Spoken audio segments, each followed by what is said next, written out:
માંગરોળના માળિયાહાટીના ખાતે આમ આદમી પાર્ટી દ્વારા કાળો દિવસ મનાવવામાં આવ્યો હતો। માળિયાહાટીના તાલુકા અને માંગરોળ તાલુકાના ખેડૂતો પર થઈ રહેલા અન્યાય અને અત્યાચાર વિરુદ્ધ આમ આદમી પાર્ટીએ કાળો દિવસ મનાવ્યો છે। સરકારની દાદાગીરી, લૂંટ અને ભ્રષ્ટાચારની હદો હવે લોકો સમજી ગયા છે તેવા આક્ષેપ સાથે ખેડૂતો નહીં પરંતુ સામાન્ય જનતાએ પણ આજે અંધારી નીતિઓનો વિરોધ કર્યો છે। માંગરોળ અને માળિયાહાટીના તાલુકાના સામાન્ય લોકો મોટી સંખ્યામાં જોડાયા છે। ખેડૂતોની સાથે ખંભે તો ખંભો મિલાવી આ લડતને મજબૂત બનાવવા આમ આદમી પાર્ટીની હવે ખેડૂતોને જનતા બંને મન બનાવી દીધું છે કે અન્યાયનો જવાબ હવે આવનારા ચૂંટણીમાં જનતા આપશે, આમ આદમી પાર્ટીએ જણાવ્યું હતું। જે કે સિંહ ગુજરાતી સાથે પ્રતાપ સોદીએ માળિયાહાટીના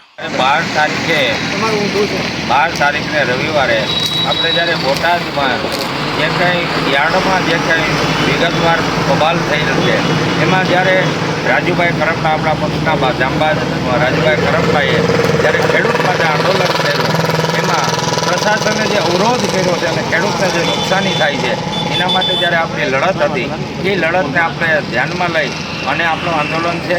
આપણે નહીં કે કોઈની સામે અત્યાચાર જેવા આંદોલનો, આપણું ફક્ત આંદોલન એના માટે છે કે ખેડૂતોનો ઉદ્ધાર થાય, ખેડૂતને ફાયદો થાય, ખેડૂત છેતરાતા મટી જાય।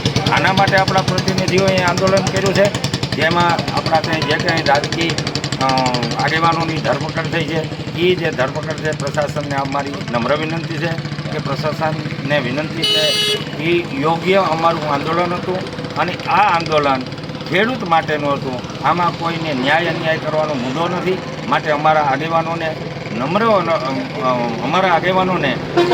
પ્રશાસનને અમારી નમ્ર અરજ છે કે એ એમને નીચાથી છૂટા કરે એવી અમારી સાથે આજે માંગણી સાથે અમે મળ્યા છીએ। જય હિન્દ।